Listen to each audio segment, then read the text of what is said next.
یہ کون ابراہیم ہے جس کو اللہ خود کہتا ہے ان ابراہیم کان امۃ قانتا للہ حنیفا، حنیف تھا، سب سے کٹ کر صرف اللہ سے جڑا ہوا تھا اور اللہ کے سوا کسی طرف اس کا دھیان نہ تھا۔ اللہ اسے یوں فرما رہا ہے بس یہ دل میرے لیے خالص کر لے، اس دل میں میرے سوا اور کوئی نہ ہو۔ میرے بھائیوں، دنیا کا ناکام ترین انسان وہ ہے جو اللہ کو پہچانے بغیر مر گیا، یا پہچانا تو صحیح اور اس کی مان نہ سکا اور اپنی شہوتوں میں ڈوب کر وہ غرق ہو کے ختم ہو گیا۔ اور دنیا کا کامیاب خوش قسمت انسان مرد عورت وہ ہے جس نے اللہ کو پہچانا، پھر اس کو مانا، پھر اس کے سامنے جھک گیا، اس کے سامنے سر جھکا دیا اور اپنے نفس پہ قدم رکھا اور اس کے اطاعت پہ جم گیا۔ یہ نقطہ انسان اپنی عقل سے پکڑ نہ سکتا تھا، اس کو سمجھانے کے لیے 1.25 لاکھ انبیاء دنیا میں تشریف لائے اور انہیں مشقت کی گھاٹیوں سے گزارا گیا، حتی یقول الرسول والذین آمنوا معه متی نصر اللہ۔ ایسے زلزلے آئے، ایسی مشقتیں آئیں کہ انبیاء پکار اٹھے یا اللہ تیری مدد کب آئے گی۔ دنیا کا افضل ترین طبقہ انبیاء ہیں، کائنات کے سب سے افضل انسان انبیاء ہیں۔ انبیاء کی زندگی میں دیکھو تو عبادت زیادہ نہیں ہے، عبادت زیادہ نہیں ہے۔ ہمارا نبی ساری دنیا کے سردار، جن و انس کے سردار، نبیوں کے بھی سردار، سارے نبیوں کے نبی، ساری زندگی آپ کی تہجد 11 رکعت نفل ہے، 11 رکعت، 8 نوافل اور 3 وتر، اور ابن عباس کی ایک روایت میں آتا ہے 15 رکعت۔ لیکن یہ 15 رکعت مستقل نہیں تھی، آپ کی مستقل رات کی بندگی 11 رکعت، کبھی اس سے بھی کم، کبھی اس سے بھی کم۔ سوتے بھی ہیں، جاگتے بھی ہیں۔ کوئی رات آپ کی زندگی میں ایسی نہیں آئی کہ آپ نے عشاء کے وضو سے فجر کی نماز پڑھی ہو۔ تابعین میں، صحابہ میں بکثرت ملیں گے عشاء کے وضو سے فجر کی نماز پڑھی، لیکن ہمارے رسول پاک صلی اللہ تعالی علیہ وسلم کی زندگی بھر میں کبھی نہیں ملے گا کہ عشاء کے وضو سے آپ نے فجر کی نماز ادا کی ہو۔ انبیاء کی زندگی میں جو سب سے نمایاں چیز ہے وہ انسانیت کا غم، کڑھن ہے، درد، بے قراری ہے اور ان کے پیچھے دیوانہ وار پھرنا ہے۔ یہ انبیاء کی امتیازی چیز۔ رب انی دعوت قومی لیلا و نہارا، جو انبیاء کی بندگی، عبادت، انبیاء کا ذکر، انبیاء کی تسبیح، انبیاء کی تلاوت کیا ہے؟ رب انی دعوت قومی لیلا و نہارا، یا اللہ دن رات میں تو تیری طرف ہی لوگوں کو بلاتا رہا۔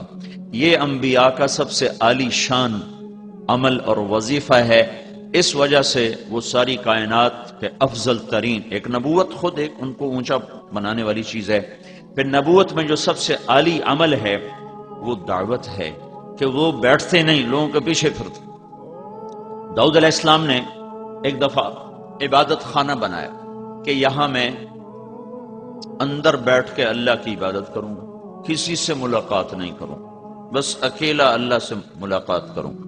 جب وہ مکمل ہو گیا اور اس کے اندر بیٹھ گئے تو اللہ تعالیٰ نے، اس کی دیواریں اتنی اونچی تھیں کہ اس کے اوپر کوئی چڑھ نہیں سکتا تھا، دروازہ اندر سے بند تھا، تو اچانک اذ تصور المحراب، 2 آدمی محراب میں کھڑے نظر آئے، ففزع منہم، تو داؤد علیہ السلام ڈر گئے، یہ کہاں سے آ گئے؟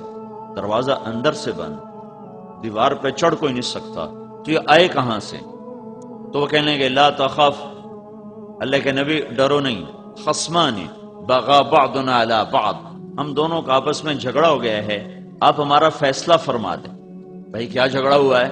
کإن هذا أخي له 99 نعجة ولي نعجة واحدة فقال أكفلنيها وعزني في الخطاب، یہ میرا بھائی ہے، اس کے پاس ہے 99 بھیڑیں، میرے پاس ہے ایک، یہ مجھ سے کہتا ہے اپنی ایک مجھے دے دے، تو آپ بتائیں کہ ہم میں ظالم کون ہے، مظلوم کون ہے؟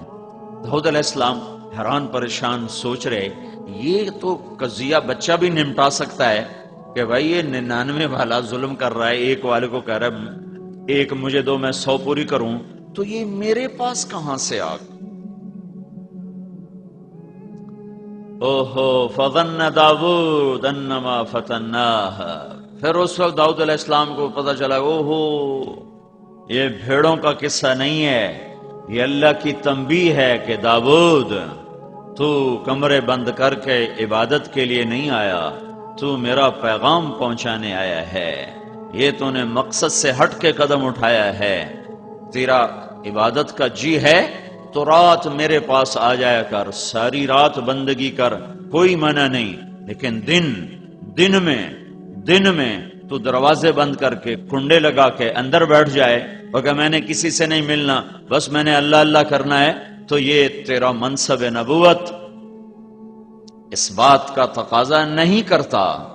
تو اس وقت پھر آگے توبہ کی، استغفار کی اور سجدے میں سر رکھا کہ یا اللہ مجھے معاف کر دے۔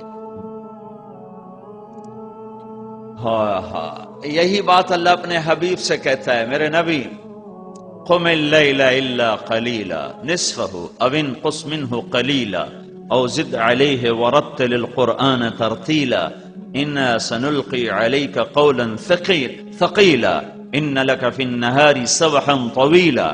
میرے محبوب تیرا دن میں کام ہے بہت زیادہ، تو رات مجھے دیا کر، رات کو اٹھا کر، تیری میری بات ہونا بھی ضروری ہے، دعوت میں اتنا نہ لگ کہ تیری میری بات ہی نہ ہو، تبلیغ میں اتنا نہ لگ کہ تیری میری بات ہی ختم ہو جائے، تو رات کا وقت مجھے دیا کر، اس میں تو اور میں آپس میں بات کریں گے۔ رات کی گفتگو ویسے بھی بہت پرسکون ماحول میں ہوتی ہے، اور کوئی اس وقت بلانے والا نہیں ہوتا اور کوئی اس وقت خلل ڈالنے والا نہیں ہوتا، تو رات کو میرے پاس آیا کر، مجھ سے بات کیا کر، اس لیے کہ دن میں تجھے لمبا تیرنا ہے۔ عجب بات ہے، یہ نہیں کہا دن میں تیرا کام بڑا ہے، تیری مشقت زیادہ ہے، تیری دعوت کی مشغولی زیادہ ہے، دن میں تجھے لمبا تیرنا ہے۔ دعوت کے کام کو، تبلیغ کے کام کو تیرنے سے تشبیہ دی، تیرنے سے۔ مکے میں تو پانی کا قطرہ نہیں، پانی کا قطرہ نہیں، زمزم کے سوا کوئی کنواں نہیں ہے، تو وہ کون سا پانی ہے جس میں اللہ کا نبی تیر رہا ہے؟ دعوت کی محنت کو اللہ نے تیرنے سے تشبیہ دے کر ایک خوبصورت مطلب ہماری طرف منتقل کیا ہے کہ چلنے والا اپنی مرضی سے چل بھی سکتا ہے، کھڑا بھی ہو سکتا ہے۔ گاڑی میں سفر کرنے والا مرضی سے گاڑی کو روک بھی سکتا ہے اور چلا بھی سکتا ہے، اور اس سے باہر نکل کے کھڑا بھی ہو سکتا ہے، لیکن جو آدمی پانی میں اتر جاتا ہے اس کی مرضی ختم ہو جاتی ہے، اس کے ذمہ ہر حال میں تیرنا ہے، جب تک دوسرا کنارہ نہ آ جائے وہ تیرنا چھوڑ نہیں سکتا کہ چلو میں تھوڑی دیر آرام کر لوں، اب اسے تیرنا ہے۔ اگر وہ رکنا چاہے گا پانی کا بہاؤ اسے کہاں سے کہاں لے جائے گا، اگر وہ ٹھہرنا چاہے گا تو موجیں اسے اپنے اندر سمیٹ کے لائیں گی، مچھلیاں اسے نوالا بنائیں گی، اسے ان طوفانی موجوں سے لڑنا ہے، ان تھپیڑوں میں سے اس نے اپنا راستہ بنانا ہے، اور دوسرے کنارے تک جب تک اس کا ہاتھ نہیں لگتا اب یہ آرام نہیں کر سکتا، اسے ہر حال میں مستقل ہاتھ پاؤں مارنے ہیں۔ ان لک فی النہار سبحا طویلا، طویلا طویلا، میرے نبی یہ نہیں جیسے ہم لوگ تقریر کی اور بیٹھ گئے، جمعے کے خطیب کی طرح تقریر کی اور بیٹھ گئے، مدرسے کے مدرس کی طرح سبق پڑھایا اور بیٹھ گئے، نہیں، یہ نہیں، فی النہار سبحا طویلا، تیرے لیے کوئی راحت نہیں ہے۔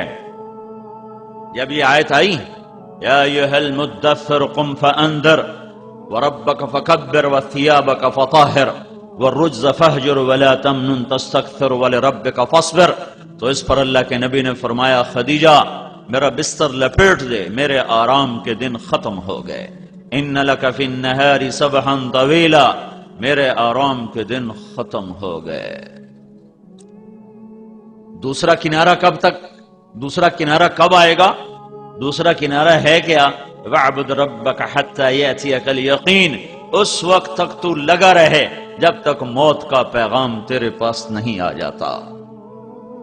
تو اللہ نے اپنے نبی سے بھی فرمایا کہ دن تو دے دعوت اور پھر لوگوں کے پیچھے، اور رات کو پھر مجھ سے بات کر، کہ اللہ سے بات کیے بغیر یہ کام ہو نہیں سکتا، کہ دل تو خالص اللہ کے قبضے میں ہے، اسے کون پھیر سکتا ہے اللہ کے بغیر، اسے کون بدل سکتا ہے اللہ کے بغیر۔ نبیوں سے بڑھ کر کوئی دعوت نہیں دے سکتا، ان سے بڑھ کر کوئی ہمدرد خیرخواہ نہیں ہوتا، ان سے بڑھ کر کوئی اندر میں کڑن اور غم اور گھٹن لینے والا نہیں ہوتا، لیکن اس کے باوجود لوگ اکڑ گئے، نہیں ایمان لائے۔ امت کا رسول، پھر ہمارے نبی آئے تو قل یا ایھا الناس انی رسول اللہ الیکم جمیعا، ان سے کہہ دو کہ میں ساری دنیا کے انسانوں کا رسول ہوں۔ اب اس کا تقاضا تو یہ تھا کہ ہمارے نبی نوح علیہ السلام کی عمر پاتے، آج بھی زندہ ہوتے اور ساری دنیا کو تبلیغ کرتے، اور ذوالقرنین کا لشکر سلیمان کی حکومت، ذوالقرنین کا لشکر سلیمان کی حکومت پاتے تو وہ بڑی آسانی سے دنیا میں تبلیغ کرتے، لیکن اللہ تعالیٰ نے دنیا کا سب سے بڑا فقیر بنایا محمد صلی اللہ تعالی علیہ وسلم کو، کہ 2 مہینے گزر جاتے ہیں اور اللہ کے نبی کے گھر میں چولہا نہیں جلتا۔ آپ صفا پہاڑی پر ہیں اور جبریل سے کہتے ہیں، جبریل والذی نفس محمد بیدہ ما امسا لآل محمد کفۃ من شعیر، اے جبریل اس ذات کی قسم جس کے قبضے میں محمد کی جان ہے، آج میرے گھر میں ایک مٹھی جو نہیں جس سے روٹی پکائی جا سکے، اور ساری دنیا کے انسانوں کے لیے راہبر بن کر آئیں۔ تو اللہ نے کیا انتظام کیا ہے کہ اب اس نبی کے بعد اس کی امت یہ پیغام اٹھا کر ساری دنیا میں پھرے گی، اس کی امت یہ پیغام رسالت، یہ پیغام توحید، یہ قرآن کی پاک زندگی، یہ اسلام کی پاک زندگی، یہ امت اٹھائے گی اور لے کر چلے گی، اور دنیا کے دروازوں پر جا کر دستک دے گی، جان مال کے ساتھ بازی لگائیں گے اور صلہ اس کا اللہ تعالیٰ سے چاہیں گے۔ تو اللہ تعالیٰ اس کا انتظام کر رہا ہے کہ ایک امت آپ کے ساتھ ساتھ تیار ہو رہی ہے، اور ایک امت آپ کے ساتھ ساتھ پروان چڑھ رہی ہے۔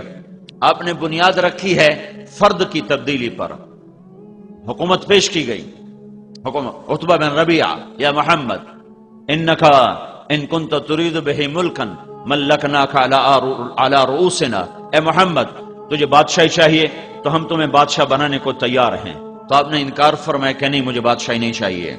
دعوت کا کام بادشاہ سے نہیں چلتا، فرد کی تبدیلی سے چلتا ہے، افراد بنائے جاتے ہیں، افراد، چونکہ انسان دین پر چلتا ہے اندر کے نور سے، اور اندر کا نور نہ ڈنڈے سے اتارا جا سکتا ہے، نہ پیسے سے اتارا جا سکتا ہے، نہ لالچ سے اتارا جا سکتا ہے، نہ خوف سے اتارا جا سکتا ہے، وہ ہر شخص کی ذاتی محنت سے اندر میں اترتا ہے۔ حکومت نماز نافذ کر دے گی، حدود نافذ کر دے گی، روزے پر ہوٹل بند کرا دے گی، اندر گھروں میں کب جا کے دیکھے گی کہ ناشتہ کون کر رہا ہے، سحری کس نے کھائی۔ حکومت باہر قوانین نافذ کر دے گی، لیکن ماں کے سامنے چپ رہنا کہاں سے حکومت لے کر آئے گی؟ باپ کے سامنے ادب سے کھڑے ہونا حکومت کہاں سے لے کر آئے گی؟ سچائی، عہد، صدق، وفا، سخاوت، یہ حکومت کہاں سے لے کر آئے گی؟ جب اندر کا نور بجھتا ہے تو پھر اندھیرے چھا جاتے ہیں۔ اب یہ نور روشنیاں ڈھونڈو تو یہ نور تمہارے اندر کو روشن کرے، ورنہ باہر کی طاقت۔ میں مدینہ میں تھا کوئی 8-10 سال پہلے، ایک نوجوان میرے پاس آیا اور میرے پاس کہنے لگا جی میری بخشش ہو جائے گی، اور یہ کہہ کر رونے لگا، میری بخشش ہو جائے گی، اور رونے لگا۔ میں نے کہا کیا ہوا؟ کہنے لگا میں 10 سال سے مدینہ میں ہوں، اور میں نے 10 سال بغیر وضو کے نماز پڑھی، کہ سعودی حکومت پڑھاتی ہے، سعودی حکومت، تو میں نے 10 سال بغیر وضو کے نماز پڑھی۔ پھر مجھے تیری ایسی سال کیسٹ ملی ہے، میں نے وہ سنی ہے 2-3 دفعہ، تو مجھے احساس ہوا کہ میں نے کتنا بڑا ظلم کیا ہے۔ میں نے توبہ تو کی ہے، لیکن مجھے یہ ہر وقت خوف ہے کہ میں نے اتنا بڑا گناہ کیا ہے، کیا میری توبہ قبول ہو جائے گی؟ تو جب اندر میں روشنی نہیں ہے تو اتنی طاقتور حکومت اسے اللہ کے سامنے جھکانے کے بجائے کفر تک پہنچا رہی ہے، کہ بغیر وضو کے جان بوجھ کے نماز پڑھنا تو آدمی کو کفر تک پہنچا دیتا ہے۔ نماز نہ پڑھنے سے آدمی کافر نہیں ہوتا، لیکن یوں نماز کا مذاق اڑانے سے تو آدمی کافر ہو جاتا ہے۔ تو اندر کی جو شمع جلتی ہے میرے بھائیو، وہ ہر شخص کی ذاتی محنت سے جلتی ہے، ذاتی محنت سے۔ اس لیے نبی ایک ایک آدمی کو تیار کرتا ہے، ایک ایک آدمی کو تیار کر۔ ان اللہ لا یغیر ما بقوم حتی یغیروا ما بانفسہم، پہلے قوم کا لفظ ہے اور بعد میں انفس کا لفظ ہے. یہ ایک اللہ کے قانون کی طرف اشارہ ہے کہ جب فرد بگڑتے ہیں تو معاشرہ بگڑتا ہے، جب فرد بنتا ہے تو معاشرہ بنتا ہے. جیسے ایک ایک اینٹ سے گھر بنتا ہے، اگر اینٹیں خراب ہیں تو گھر خراب بنے گا، اگر اینٹیں صحیح ہیں تو گھر صحیح بنے گا. اللہ تعالیٰ نبیوں کو طاقت دے کر نہیں بھیجتا، فقیر بنا کے بھیجتا ہے کہ اگلا طاقت سے متاثر ہو کر کلمہ نہ پڑھے. پیسہ دے کر نہیں بھیجتا کہ اگلا پیسے سے متاثر ہو کر کلمہ نہ پڑھے. قربانی دے کر بھیجتا ہے، دلائل دے کر بھیجتا ہے، حقائق دے کر بھیجتا ہے، پھر وہ پیش کرتے ہیں، جس کا نصیب ہوتا ہے وہ لیتا ہے، اور جو نفس و شیطان کا غلام بنتا ہے وہ کفر کے اندھیروں میں گم ہو کر اپنے آپ کو ہلاک کر بیٹھتا ہے. تو میرے اللہ تعالیٰ نے جب ساری دنیا کے انسانوں تک اپنا پیغام پہنچانے کا ارادہ فرمایا تو مکے میں نبی بھیجا اور امت کو اس کے قائم مقام فرمایا. سب سے تھوڑا زمانہ دیا 23 سال، 8156 دن. عمر سب سے تھوڑی دی 63 سال اور 4 دن. یہ 63 سال 4 دن انگریزی مہینے کے لحاظ سے نہیں، یہ محرم صفر قمری مہینوں کے لحاظ سے ہے، اور انگریزی مہینوں کے لحاظ سے آپ کی عمر مبارک ہے 61 سال 1 مہینہ اور 20 دن. 61 سال 1 مہینہ 20 دن. اور چاند کے لحاظ سے آپ کی عمر مبارک ہے 63 سال اور 4 دن. اتنے تھوڑے عرصے میں سارے عالم کے انسانوں تک پیغام پہنچانے کا نظام بنایا جا رہا ہے. تو کیا کیا اللہ تعالیٰ نے؟ کیا کیا؟ امت کو ساتھ کھڑا کیا ہے. 13 برس کی محنت ہوئی اور کوئی آدمی ایمان نہیں لایا سوائے 250 آدمیوں کے. تو اللہ نے ہجرت کا حکم دیا. تو آپ 27 صفر شب جمعہ اور 13 ستمبر 622 عیسوی اور نبوت کا 13واں سال، نبوت کا 13واں سال ہے اور 14واں سال ہے نبوت کا. آپ نکلے ہیں گھر سے شب جمعہ 27 صفر اور 622 عیسوی 13 ستمبر ابوبکر صدیق کے ساتھ آپ غار ثور میں چھپے ہیں. 3 راتیں 2 دن آپ نے وہاں قیام کیا ہے. اور اس کے بعد آپ ابوبکر اور عامر بن فہیرہ اور عبداللہ بن عریقط، یہ 4 آدمیوں کا قافلہ مدینے کی طرف ہجرت کا حکم ہوا ہے کہ آپ مکہ چھوڑو مدینے جاؤ. آپ 23 ستمبر 622 کو آپ تشریف لے جاتے ہیں قبا کی بستی میں.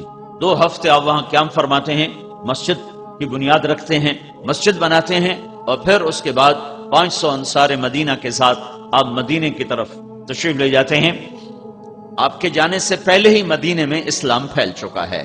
تو ہر گھر میں کوئی نہ کوئی آدمی کلمہ پڑھ چکا ہے، ہر گھر میں کوئی نہ کوئی آدمی مسلمان ہو چکا ہے.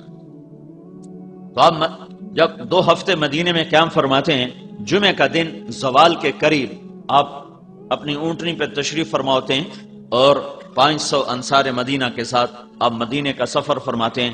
راستے میں بنو سالم کا محلہ آتا ہے، وہاں جمعے کا وقت داخل ہوتا ہے، زوال کا ہوتا ہے، تو آپ وہاں جمعے کی نماز ادا فرماتے ہیں. اور جمعے کی نماز کے بعد سارے سردار آگے قطار بنا کے کھڑے ہوتے ہیں. بنو سالم، بنو مالک، بنو بیازا، بنو عبد الاشل، بنو نجار، بنی مالک، یہ سارے بنو عبد، یہ سارے یوں کھڑے ہوئے ہیں اور ہر ایک کہہ رہا ہے یا رسول اللہ ہمارے پاس تشریف لائیں، ہمارے پاس تشریف لائیں، ہمارے پاس تشریف لائیں. اور آپ فرما رہے ہیں یہ اونٹنی کو اللہ کا امر ہو چکا ہے، یہ جہاں میرے اللہ کا امر ہوگا یہ وہاں جا کے بیٹھ جائے گی. تو جمعہ کی نماز کے بعد اس جمعے میں عبداللہ بن سلام آتے ہیں، بنو قینقاع، یہ بنو سالم کے ساتھ رہتے تھے. تو وہ آ کے سنتے ہیں کہ اللہ کا نبی کیا کہتا ہے اور یہ کون ہے، میں دیکھوں. جاروں سے حسن سلوک کرو، لوگ سوئے ہوئے ہوں تم اٹھ کے اللہ کو یاد کرو تو سلامتی کے ساتھ اللہ کی جنت میں داخل ہو جاؤ. ان کلمات کو سن کر عبداللہ بن مسعود نے فرمایا یہ کلام نبی کے سوا کوئی نہیں کہہ سکتا. اس خوبصورت انداز میں، اس بلاغت کے ساتھ نبی کے سوا کوئی یہ کلام نہیں کہہ سکتا ہے. تو جب آپ مدینے میں داخل ہوتے ہیں تو یہ جمعے کا دن ہے، جمعے کی نماز پڑھی جا چکی ہے، عورتوں کو خبر مل چکی ہے، بچوں کو خبر مل چکی ہے، مرد تو سارے پہنچے ہوئے باہر، کچھ ضعیف لوگ ہیں جو مدینے میں ہیں. تو عورتیں چھتوں پہ چڑھی ہوئی ہیں کہ اللہ کے نبی کو دیکھنے کے لیے کیسے ہیں، اور بچیاں بچے وہ باہر آ چکے ہیں جہاں سے وہ گھاٹی تھی جس سے چڑھ کر یوں نیچے اترتے تھے تو آگے مدینہ آتا تھا. یہ سمجھو یہ پہاڑی ہے، یہاں سے راستہ آتا ہے، آگے یہ وادی ہے، یہاں مدینہ ہے. ادھر سے اللہ کے نبی تشریف لائے اور آپ کی اونٹنی یوں پہاڑ کے اوپر نمودار ہوئی ہے. پھر آپ کا چہرہ مبارک سامنے آیا ہے. جو ہی آپ کے چہرے پر نظر پڑی تو مدینے کی بچیوں کے منہ سے بے ساختہ نکلا. کسی نے پڑھایا نہیں تھا، کسی استاد نے یاد نہیں کرایا تھا. جب اللہ جیت شرفت المدینہ مرحبا بک یا خیر داع، یہ فی البدی اشعار تھے، کسی نے یاد نہیں کرائے تھے، کسی نے پٹی نہیں پڑھائی تھی. اپنے اندر کے ادب اور فصاحت کے ساتھ ان بچیوں نے کہا طلع البدر، وہ 14ویں کا چاند چڑھ آیا، ودا کی گھاٹی سے چڑھا ہے، ہم پہ شکر واجب ہو گیا ہے. آپ تشریف لائے ہیں، آپ نے ہمارے مدینہ کو، یہ بچیوں نے کہا جیت شرفت المدینہ، مدینے کا نام ہے یثرب. یثرب غم کی جگہ کو کہتے ہیں یثرب. تو اللہ کے نبی کی عادت تھی جس نام کا مطلب صحیح نہیں ہوتا تھا اسے بدل دیا کرتے تھے، بدل دیتے. تو بچیوں نے کہا کہ آپ نے ہمارے مدینہ کو، مدینہ شہر کو کہتے ہیں، ویسے مدینہ شہر، مدینہ نام کوئی نہیں، مدینہ شہر کو کہتے ہیں، قریہ بستی کو کہتے ہیں. تو انہوں نے کہا کہ اے اللہ کے رسول، آپ نے ہمارے شہر کو روشن کر دیا. یہ لفظ اللہ کے نبی کو پسند ہے، جیت شرفت المدینہ. تو آپ نے وہاں پہنچتے ہی اس کا نام یثرب سے ہٹا کر مدینہ رکھ دیا ان بچیوں کے اس خوبصورت کلمات پر اور اشعار پر. طلع البدر علینا من ثنیات الوداع وجب الشکر علینا ما دعا للہ داع ایها المبعوث فینا جیت بالامر المطاع جیت شرفت المدینہ مرحبا بک یا خیر داع. یہ آخری جو جملہ تھا اس میں یہ لفظ آیا تو اللہ کے نبی نے اسے پسند فرمایا اور یثرب کا نام مدینہ رکھ دیا. 10 سال آپ نے یہاں محنت فرمائی ہے. اس کے بعد آپ 12,000 حجاج کو لے کر آپ مکہ کی طرف تشریف لے جا رہے ہیں اور 4 ذو الحج کو آپ مکہ پہنچتے ہیں تو 12,000 حجاج تقریباً 1 لاکھ میں تبدیل ہو چکے ہیں. پھر آپ 9 ذو الحج کو پہنچتے ہیں حج کے میدان میں تو یہ 1,25,000 24,000 میں تبدیل ہو چکے ہیں. اور عصر کے قریب یہ آیت آپ پر اترتی ہے الیوم اکملت لکم دینکم واتممت علیکم نعمتی ورضیت لکم الاسلام دینا. یہ آیت آج اتر رہی ہے کہ میرے محبوب میں نے آج دین کو کامل کر دیا اور مکمل کر دیا اور اس کا نام میں نے اسلام رکھا ہے.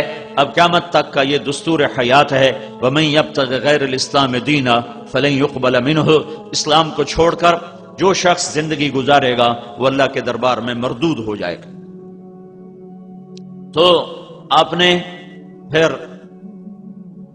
10 تاریخ کو آپ مینا کی طرف چلے ہیں. رات مزدلفہ کے قیام ہے اور آپ نے فضل بن عباس رضی اللہ تعالیٰ عنہ کو اپنے پیچھے بٹھایا ہوا ہے اور آپ بڑے شیطان کے پاس پہنچتے ہیں. اونٹنی سے اترتے ہیں تو اسامہ رضی اللہ تعالیٰ عنہ آپ کی اونٹنی کی نکیل پکڑ لیتے ہیں اور بلال رضی اللہ تعالیٰ عنہ آپ کے سر کے اوپر چادر تانتے ہیں اور آپ 7 کنکر مارتے ہیں. اور پھر مجمع سارا وہیں اکٹھا ہو چکا ہے تو وہاں آپ 9 تاریخ کا خطبہ دوبارہ دہراتے ہیں ایک جملے کے اضافے کے ساتھ فَلْيُبَلِّغِ الشَّاهِدُ الْغَائِبُ.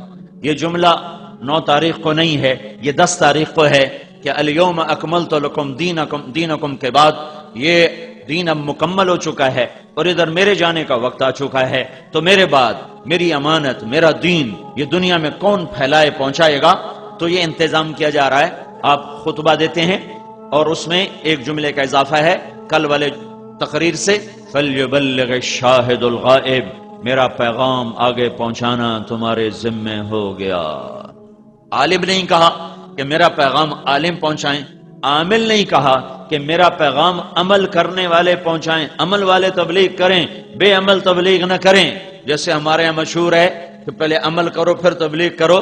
اگر عمل نہیں کرتے تو تمہاری تبلیغ کا کوئی فائدہ کوئی نہیں. بھائیو، میرے نبی کا فرمان ہے الدال علی الخیر کفاعلہ، اگر میں نے کسی سے کہا کہ بیٹا حفظ کر لے اور وہ قرآن کا حافظ بن گیا اور میں حافظ نہیں ہوں تو مجھے اس کے حافظ بننے کا اجر ملے گا۔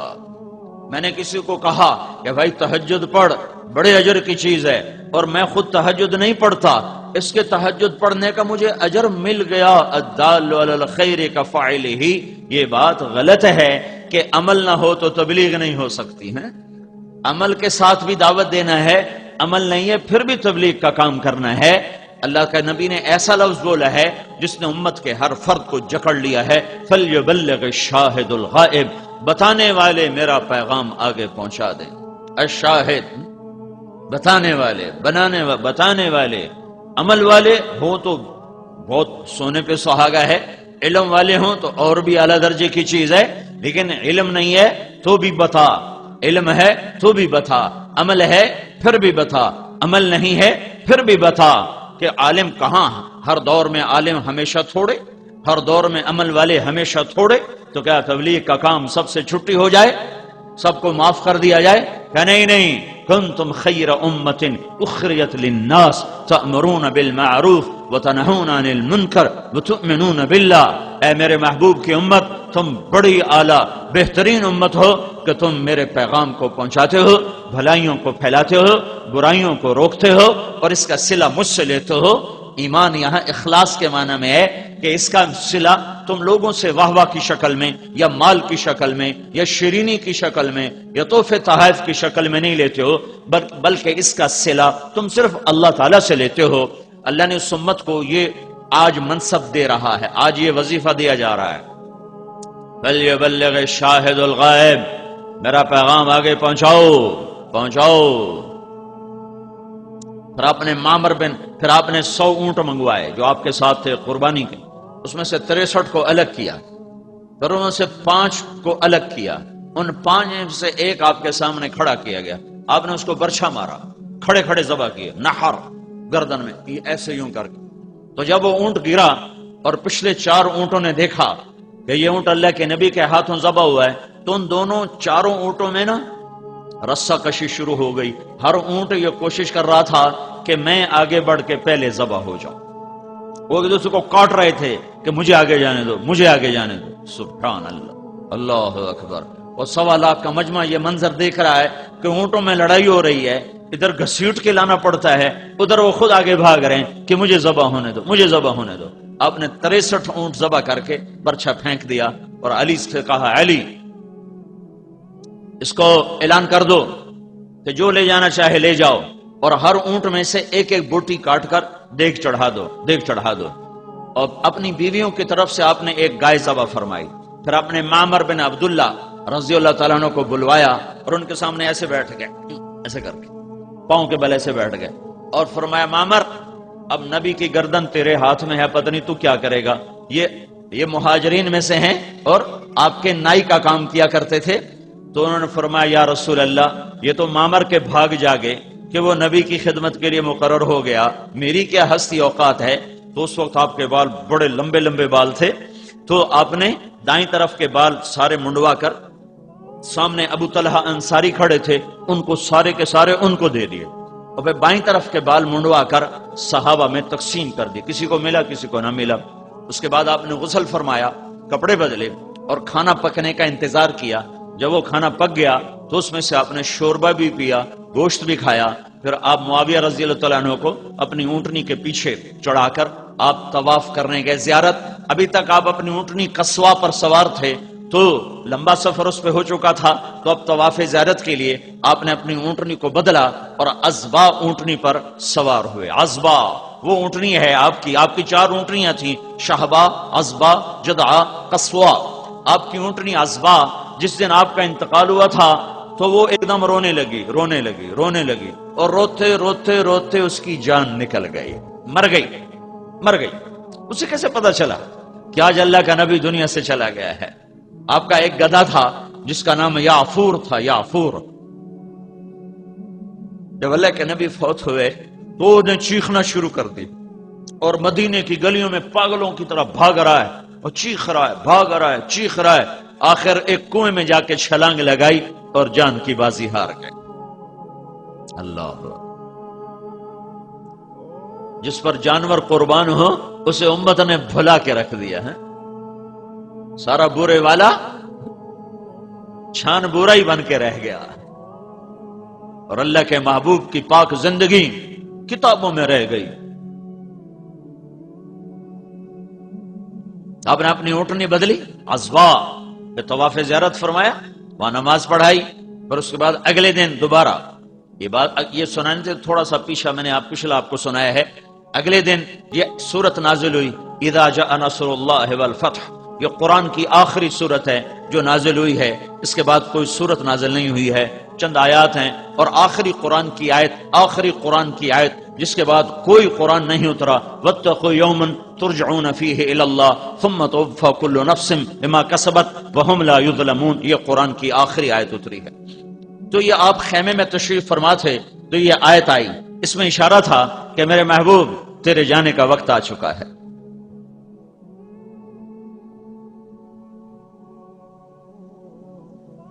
تیرے جانے کا وقت آ چکا ہے، فسبح بحمد ربک واستغفر، تیاری کرو۔ تو آپ اس دن نکلے ایک دم اس آیت کے اترنے کے بعد، اس سورت کے اترنے کے بعد، اور آپ نے جمرات کی رمی فرمائی، پہلا اور دوسرا اور تیسرا، ہر جمرے کو رمی، ہر شیطان کو رمی کرنے کے بعد آپ بیت اللہ کی طرف منہ فرما کے دعا مانگی آپ نے، اور یہ دعا اتنی دیر مانگی جتنی دیر میں سورہ بقرہ پڑھی جاتی ہے، سورہ بقرہ، یہ کوئی پونے گھنٹے کی دعا آپ نے مانگی، پھر دوسرے شیطان کو کنکر مارے، پھر کوئی پونے گھنٹے کی دعا مانگی، پھر تیسرے شیطان کو کنکر مارے، پھر مجمع آپ کے کچھ ساتھ تھا، کچھ خیموں میں تھا، تو آپ وہاں اپنی اونٹنی پر تشریف فرما ہوئے۔ ابو بکرہ رضی اللہ تعالیٰ عنہ آپ کی اونٹنی کے ایسے نیچے کھڑے تھے، ایسے ہی منہ کے نیچے ہی، اور اونٹنی کا لعاب ابو بکرہ کے کندھے پر گر رہا تھا، یہاں یوں گر رہا تھا، انہیں ایسے اونٹنی کی نکیل کو پکڑا ہوا تھا۔ تو اس میں اللہ کے نبی نے یہ جملہ بولا، ایھا الناس عسى الا تلقوني بعد عامی ھذا، جو درد ہے اس جملے میں میں تمہیں بتا نہیں سکتا ہوں۔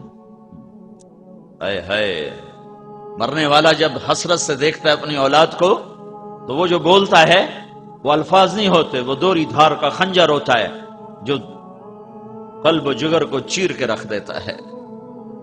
تو آپ کو نظر آ گیا تھا کہ میرے رب نے میرے روانہ ہونے کا اعلان کر دیا ہے، تو سامنے اپنا گلشن تیار ہے، جیسے مالی گلشن کو دیکھتا ہے جو چھوڑنا پڑ رہا ہو تو کیا اس کی حسرت ہوتی ہے۔ اس ایک جملے میں جو حسرتیں ہیں میں اس پر رو تو سکتا ہوں، میں اسے الفاظ میں نہیں لا سکتا۔ ایھا الناس عسى الا تلقوني بعد عامی ھذا، لوگو یہ میری تمہاری آخری ملاقات ہے، آج کے بعد تم مجھے دیکھ نہ پاؤ گے۔ اس 11 تاریخ کے خطبے میں اب جب مینا میں عرفات میں جب آپ کو کسی بات کی ضرورت پڑتی تھی تو ربیہ بن خلف یہ آپ کے قریب کھڑے تھے، تو آپ ان سے کہتے ربیعہ لوگوں سے کہو اللہ کا رسول یہ کہہ رہا ہے، ان کی آواز بلند تھی تو کہتے لوگو اللہ کا رسول یہ فرما رہا ہے۔ لیکن آج جذبات اور جدائی کا غم اور جذبات اور محبت اور شفقت اور فراق اتنا کچھ اکٹھا ہو گیا تھا کہ جوش میں آپ کی آواز بلند ہوئی، اور کسی ترجمان اور کسی کو کہنے کی ضرورت نہیں تھی۔ 4 میل لمبی وادی ہے مینا کی، مزدلفہ کے ابتدا اور مینا کے آخری کنارے تک اللہ کے نبی کی آواز بغیر سپیکر کے جا رہی تھی، اور سننے والے جو سامنے کھڑے تھے وہ بھی ایسے سن رہے تھے جیسے آخری خیمے والا۔ خیموں میں بیٹھی عورتوں نے سنا، سارے آدمی تو ساتھ نہیں آئے تھے کنکر مارنے، کچھ ساتھ آ گئے تھے، کچھ خیموں میں تھے، عورتیں بھی، مرد بھی، بوڑھے بھی۔ تو آپ کی آواز اتنی بلند ہوئی ہے جوش میں، جذبات میں، کہ مینا کے آخری کنارے تک اور پہاڑوں کی چوٹیوں تک آپ کی آواز پھیل رہی تھی، اور اس میں آپ نے یہ جملہ 3 دفعہ دہرایا، فَلْيَبَلِّغِ الشَّاهِدُ الْغَائِبُ، میرا پیغام آگے پہنچا دو۔ میرا پیغام آگے پہنچا دو، میرا پیغام آگے پہنچا دو۔ اور یہی 11 تاریخ کو آپ نے کہا، 10 کو نہیں یہ کہا، 9 کو نہیں کہا، 11 کو کہا، الا هل بلغت؟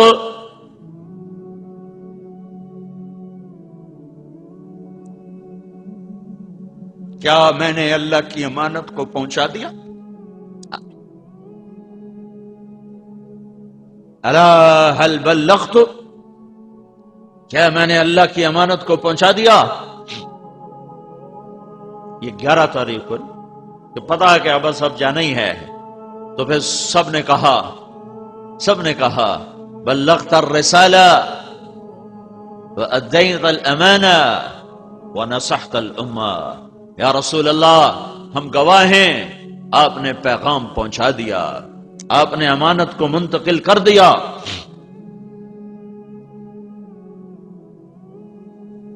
آپ نے اللہ کا پیغام پورا پورا ہم تک منتقل کر دیا، اور آپ اپنی امت کی ہر بھلائی ہمیں بتا کے جا رہے ہیں۔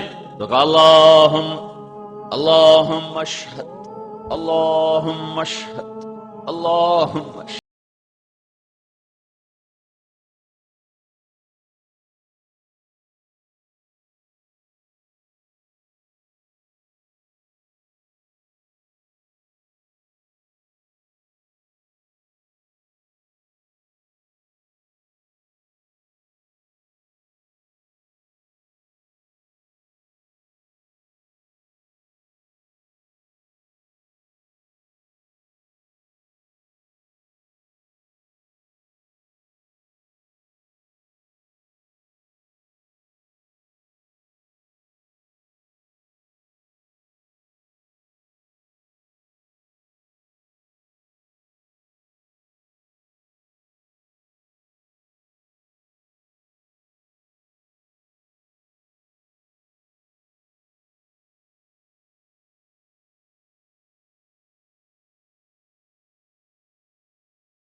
سمندر کی طرح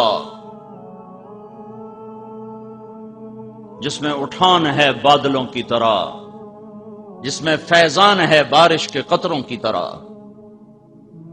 جو طلبگار پہ بھی برستا ہے، بے طلب پہ بھی برستا ہے۔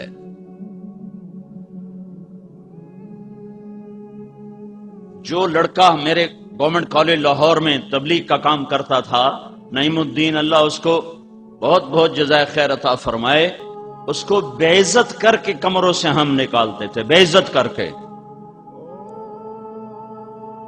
دھکے دے کر۔ خود میں نے یوں دھکا دے کے اسے کمرے سے نکالا۔ میں قربان جاؤں اس کے ظرف پر کہ وہ پھر بھی ملنے آ جاتا تھا اور پھر دعوت دیتا تھا۔ کوئی مولوی یہ کر سکتا ہے؟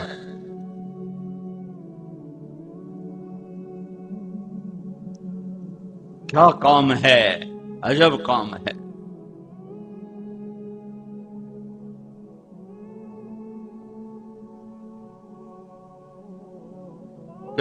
سبحان، کہ گالیاں دینے والے کے بھی پیچھے جاؤ، دھکے دینے والے کے بھی پیچھے جاؤ۔ نیا نیا میں تبلیغ میں تھا تو ایک جگہ ہماری جماعت تھی، تو عمومی گشت میں ایک آدمی نے ماں بہن کی گالیاں نکالی ہم سب کو۔ تو ہمارا امیر کہنے لگا، بھائی اپنے بھائی کے لیے دعا کرو، اس بیچارے کو پتہ کوئی نہیں۔ اللہ اکبر، اتنا بڑا ظرف! کسی دیندار کو اوئے کر دو تو تمہیں حشر دکھا دے گا کہ تو ہے کون مجھے اوئے کہنے والا۔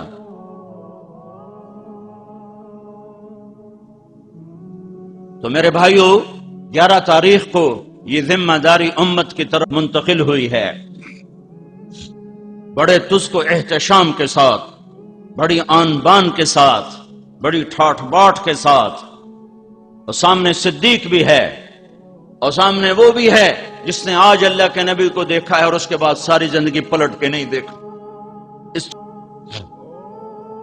رات آپ نے وادی ابتا میں آ کے قیام کیا ہے، اور تہجد کی نماز کے وقت آپ نے جا کر طواف زیارت فرمایا ہے، اور پھر فجر کی نماز آپ نے حرم میں ادا فرمائی ہے۔ اور سورہ وطور کی تلاوت فرمائی ہے، اور 14 کی صبح کو آپ مکہ سے نکلے ہیں، 8 دن کے بعد آپ مدینہ پہنچے ہیں، اور اس کے بعد 12 ربیع الاول کو آپ دنیا سے تشریف لے جاتے ہیں۔ 29 ربیع الاول کو 29 صفر، محرم صفر، یہ مہینہ 29 کا تھا۔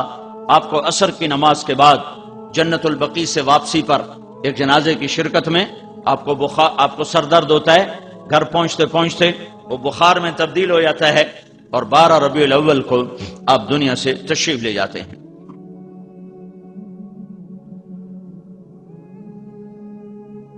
آپ کے جانے میں 5 دن باقی ہیں، 5 دن باقی ہیں، تو آپ فرماتے ہیں مجھے غسل دیا جائے۔ آپ کو غسل دیا گیا 7 کنووں کے پانی سے۔ اس کے بعد آپ نے پگڑی کو پٹی کی طرح باندھا، کس کے، سر میں درد تھا، اور علی و عباس کے کندھوں پہ ہاتھ رکھ کر آپ ممبر پہ تشریف فرما ہوئے، مسجد بھری ہوئی ہے۔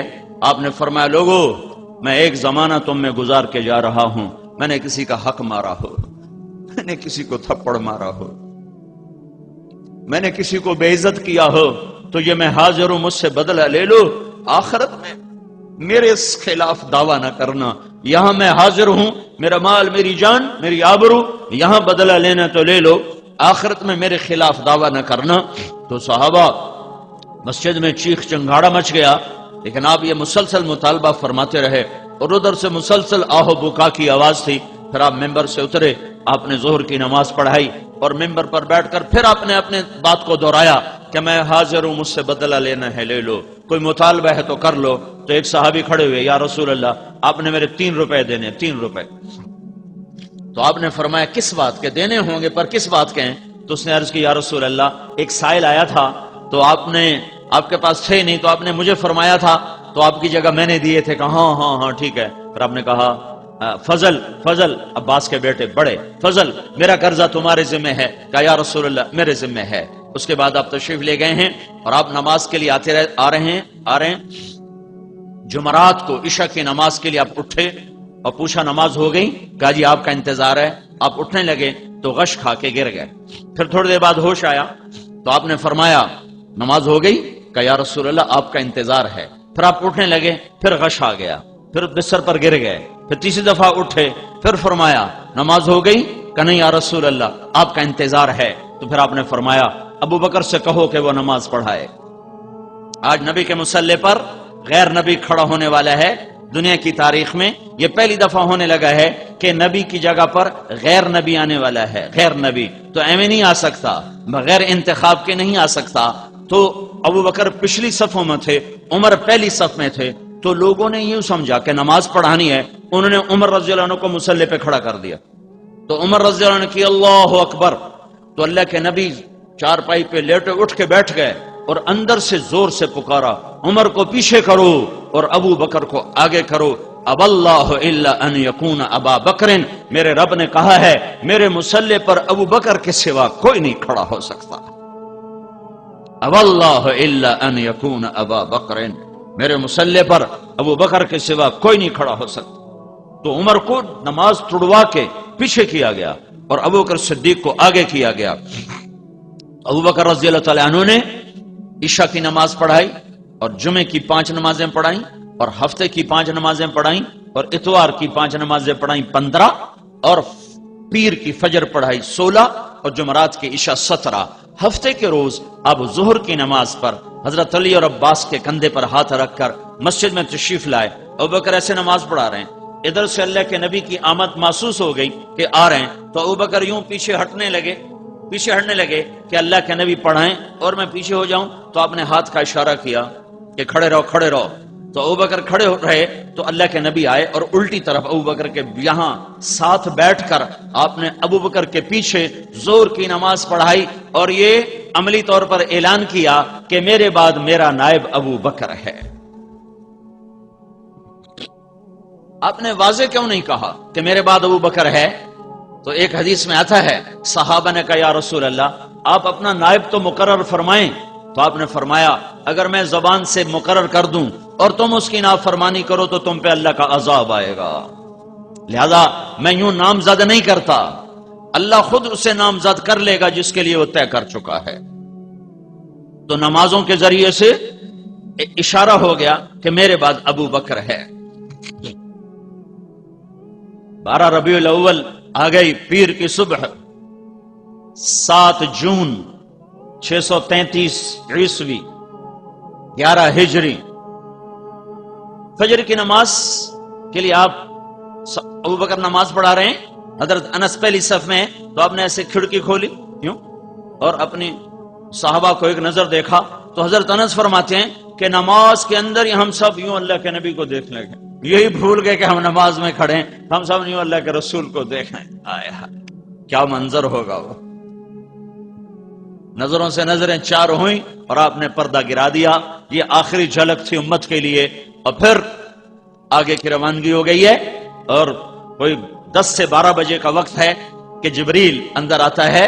آ جانے کا انداز اداس غمگین سا ہے، وہ کہتا ہے یا رسول اللہ، موت کا فرشتہ دروازے پہ پہنچ چکا ہے اور اندر آنے کی اجازت چاہتا ہے۔ تو آپ نے ارشاد فرمایا آ جائے۔ حضرت عائشہ کے گھر میں آپ ہیں، آخری 7 دن آپ نے حضرت عائشہ کے گھر گزارے۔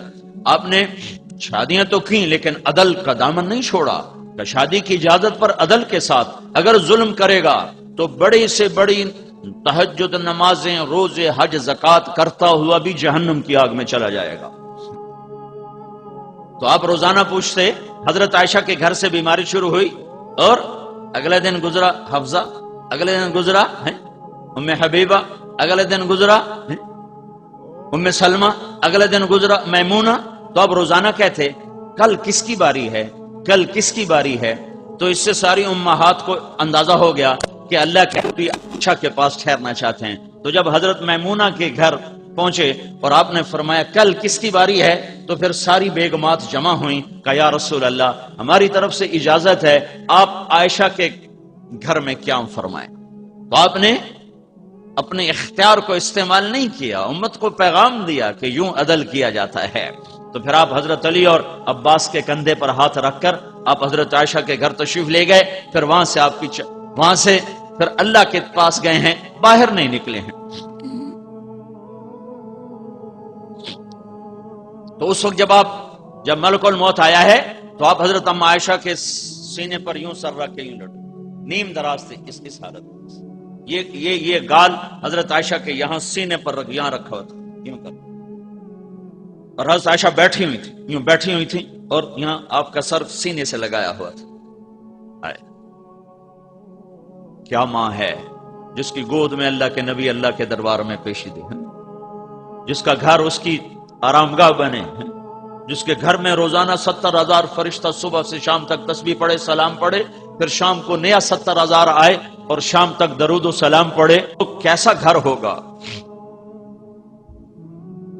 تو ملک الموت اندر آ کر کہتا ہے السلام علیکم یا رسول اللہ۔ آج یہ پہلا موقع ہے ملک الموت نے کسی کو سلام کیا ہے، وہ کسی کو سلام نہیں کرتا، نہ آئندہ کرے گا، نہ پہلے کیا۔ کہنے کہ یا رسول اللہ، جب سے موت کا کام میرے ذمہ لگا ہے، یہ پہلا موقع ہے، اللہ نے فرمایا پوچھ کے جانا، بن پوچھے نہ جانا، اور یہ پہلا موقع ہے، اللہ نے فرمایا آنا چاہیں تو لے آنا، رہنا چاہیں تو چھوڑ کے آ جانا۔ تو آپ نے فرمایا اگر میں کہوں میری جان نکالو تو میری بھی نکالو گے؟ کہ جی آپ کی بھی نکالوں گا۔ تو آپ نے جبریل کو دیکھا، کیا کہتے ہو؟ تو جبریل نے کہا یا رسول اللہ، اللہ آپ کی ملاقات کا شوق رکھتا۔ تو آپ نے فرمایا اچھا جاؤ، پہلے اللہ سے پوچھ کے آؤ میرے بعد میری امت کے ساتھ کیا کرے گا۔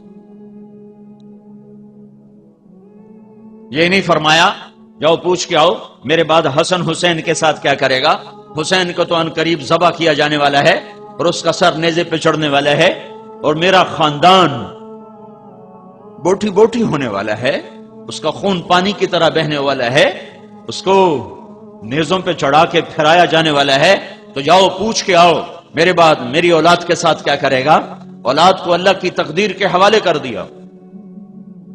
تھوڑی دیر پہلے ملک الموت کے آنے سے پہلے حضرت فاطمہ کو بلایا، پیار کیا، سینے سے لگایا، اس کے کان میں فرمایا میں جا رہا ہوں بیٹی، میں جا رہا ہوں۔ تو رونے لگی، پھر ان کا کان اپنے پھر سینے پر سر رکھ کر کہا رو نہیں، رو نہیں، میرے بعد سب سے پہلے تیری میری ملاقات ہو۔ 6 مہینے بعد حضرت فاطمہ کا بھی انتقال ہو گیا۔ پھر حسن حسین کو بلایا، دونوں کو یوں لے لیے، ایک ادھر ایک ادھر، اس طرح، اور دونوں کو پیار کر رہے ہیں اور خاموش آنسو بہ رہے ہیں، خاموش آنسو بہ رہے ہیں، پیار کر رہے ہیں رو رہے ہیں، پیار کر رہے ہیں رو رہے ہیں، مسلسل رو رہے ہیں، مسلسل رو رہے ہیں کہ آگے نظر آ رہا تھا کہ یہ کس طرح سر کٹوا کے نیزے پہ چڑھے گا۔ واہ یا رسول اللہ، کمال ہی کر دی۔ پھر علی کو بلوایا اور ان کا سر اپنی گود میں رکھا اور ان کی کمر پہ سے ہاتھ پھیرتے رہے اور دعا دیتے رہے، پھر ان کو بھی رخصت کر دیا۔ اب آیا ہے میرے رب کا پیغام، تو جبریل سے کہہ رہے ہیں اللہ سے پوچھ کے آؤ میرے بعد میری امت کے ساتھ کیا کرے گا، یہ نہیں کہہ رہے اہل بیت کے ساتھ کیا کرے گا، کہ وہ اللہ کی تقدیر کے سپرد، جا پیغام جا میرا پیغام دے میرے رب کو، میرے بعد میری امت کے ساتھ کیا کرے گا۔ تو اللہ کا پیغام آیا کہ میرے محبوب، میں تیرے بعد تیری امت کو تنہا نہیں چھوڑوں گا، ساتھ دوں گا، میرا ان پہ سایہ رہے گا۔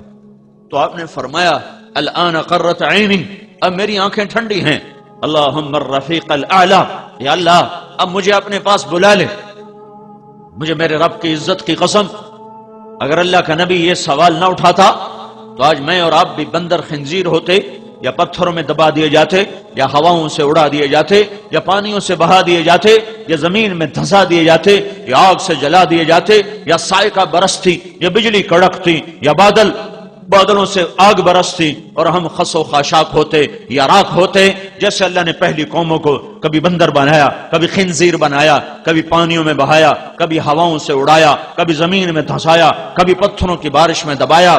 میرے اور میرے رب کا کیا رشتہ ہے؟ بیچ میں محمد مصطفیٰ کے آنسو ہیں، فریادیں ہیں، ہے، نالے ہیں، رات کا رونا دھونا ہے۔ ان کے آنسوؤں کو دیکھ کر میرے رب نے کہا اچھا تیری امت کے ساتھ وہ نہیں کروں گا جو پہلوں کے ساتھ کیا۔ اگر یہ اس وقت نہ ہوتا تو میں اور آپ بھی انسان نہ ہوتے، کوئی اور نسل شکل میں نظر آ رہے ہوتے۔ الآن قرت عینی اللہم الرفیق الاعلی، اے اللہ میری آنکھیں ٹھنڈی ہیں، اب مجھے اپنے پاس بلا لے، میرا کام ہو گیا۔ پھر جاتے وقت بھی امت کو نصیحت فرمائی ہے، سارے دین کا خلاصہ دو باتیں، الصلاۃ وما ملکت ایمانکم، اے میری امت ایک نماز نہ چھوڑنا اور آپس میں سلوک رکھنا، ماتحتوں سے سلوک رکھنا، غریبوں سے سلوک رکھنا، آپس کا سلوک نہ خراب کرنا۔ حجۃ الوداع کا سارا خطبہ اخلاق ہیں، اخلاق، نماز کا ذکر نہیں، روزے کا ذکر نہیں، تسبیحات کا ذکر نہیں، تلاوت کا ذکر نہیں، عبادات کا ذکر نہیں۔ عرفات کا اور مینا کے دونوں 10 کا 11 کا 9 کا یہ تینوں خطبیں ساری کتابوں سے ڈھونڈ کر جب میں نے اس کا خلاصہ نکالا ہے تو سارے کا سارا اخلاق پر ہے، عبادات پر نہیں ہے، اخلاق پر ہے کہ سب سے زیادہ یہ امت گھاٹا کھائے گی، اخلاق میں گھاٹا کھائے گی۔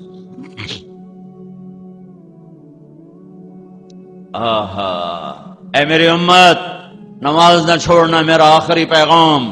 بورے والے کے 95% لوگ نماز چھوڑ گئے، پاکستان کے 95% لوگ نماز چھوڑ گئے۔ 100 میں 5 یا 10، زیادہ زیادہ 10 لگا لو، 100 میں 10 آدمی نمازی ہوں گے مرد عورت میں، ورنہ چھوڑ گئے سب۔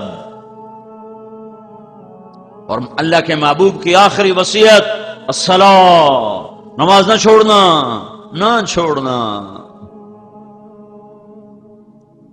وما ملکت ایمانکم، یہ صرف ایک ایمانکم کی طرف نہیں، یہ پوری معاشرت کی طرف اشارہ ہے کہ آپس کے سلوک اور محبتوں کو باقی رکھنا، ایک دوسرے کی برداشت کرنا، اور خاص طور پر میری امت کے غریب، مسکین، مزدور، نوکر، ملازم، ملازمہ، گھر میں کام کرنے والیاں، کام کرنے والے، دفتر میں، کھیت میں، ان پر رحم کھانا، ان پر فرعون نہ بن جانا۔ اپنے ہاتھ سے ڈونگا چھوٹ کر ٹوٹ جائے تو عورت کہتی اوہ ڈونگا ٹوٹ گیا، اور نوکرانی کے ہاتھ سے پرچ بھی ٹوٹ جائے تو اس کو آخری حد تک پہنچا دیتی ہے کہ میرے اتنے قیمتی شرٹ کی پرچ تو نے توڑ دی۔ مالک کے اپنے ہاتھوں سے گاڑی لگ جائے کہتا وہ گاڑی لگ گئی، اور ڈرائیور کے ہاتھوں خراش بھی آ جائے تو نہ اس کی ماں چھوڑتا ہے نہ بہن چھوڑتا ہے کہ تو اندھا تھا، تجھے نظر نہ آیا، تو نے میری نئی گاڑی کو خراش لگا دی۔ یہ خراش تو مٹ جائے گی پر اس گالی دینے سے جو اس کے دل پر خراش لگی ہے، اسے اب 7 آسمان کا پانی بھی نہیں مٹا سکتا ہے، نہ دھو سکتا ہے۔ اوہو میرے بھائیو، کیا کریں؟ جب علم غلط ہو جائے نا، عمل کی غلطی جلدی ٹھیک ہو جاتی، علم کی غلطی تباہ کر دیتی ہے۔ اور جب علم صرف روٹی کے لیے رہ جائے تو وہ علم شعور نہیں پیدا کرتا بلکہ پیٹ کی ہوس کو بڑھاتا ہے۔ ہمارا المیہ یہ ہے کہ کالج سکول ان کی تعلیم برائے شعور نہیں ہے، برائے روٹی ہے۔ اور دکھ درد کی بات یہ ہے کہ مدرسے میں جانے والا بھی، وہ بھی روٹی کے گرد گھوم رہا ہوتا ہے، وہ بھی اپنے قرآن سے اللہ کی تلاش میں نہیں ہوتا، وہ بھی کہتا ہے کوئی نوکری مل جائے گی، کہیں ملازمت مل جائے گی، کہیں اسکول ماسٹر لگ جاؤں گا، کسی دفتر میں چلا جاؤں گا، کوئی امام خطیب بن جاؤں گا۔ تو نہ اس کا علم اس کے دماغ کے دریچے کھول سکا، نہ اس کا علم اس کے دماغ کے دروازوں پہ دستک دے سکا، تو سو گئی امت، علم ہی غلط ہو کے رہ گیا۔ علم کا موضوع روٹی نہیں ہے، علم کا موضوع شعور ہے، معرفت ہے، بیداری ہے۔ علم کی منزل غلط ہو گئی۔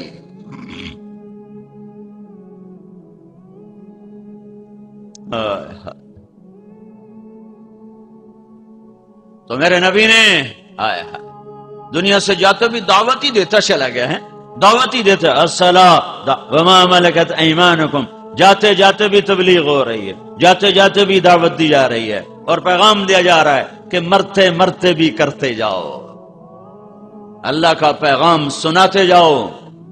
ہمارے ایک ساتھی تھے سردار ظہور خان لغاری، یہ ہماری ذمہ دارہ جماعت میں آئے، وہ 17 ستمبر 1999 ہم رائمنڈ سے فارغ ہوئے، اپنے اپنے گھروں کو، وہ گئے گھر، تو انہوں نے لاہور میں تھے، ویسے تو ڈیرہ غازی خان کے تھے، لاہور میں رہائش تھی فیصل ٹاؤن، تو وہ انہوں نے مسجد میں ان کا بیان طے کر دیا، گشت تھا تو وہ گشت کا بیان کر رہے، ان کا ایک ہی بیٹا تھا سامنے بیٹھا تھا، تو کچھ 15-20 منٹ بیان چل چکا تھا، تو انہوں نے وہ یہ کہہ رہے تھے اللہ تعالیٰ نے فرمایا، یہ کہتے کہتے جان نکل گئی اور مر کے گرے، مر کے سامنے بیٹے کی گود میں گرے۔ اللہ تعالیٰ نے فرمایا اور دھڑم، دعوت دیتے دیتے مر جاؤ۔ تو بعد میں ہمارے ایک ساتھی کو ملے تو انہوں نے پوچھا سردار صاحب آپ کے ساتھ کیا گزری؟ تو انہوں نے فرمایا کہ میرے اللہ نے، جب میری روح اللہ کے دربار میں پیش ہوئی تو اللہ تعالیٰ نے فرشتوں کو جمع کیا اور مجھ سے فرمایا اپنا بیان پورا کر لے، اپنا بیان پورا کر لے۔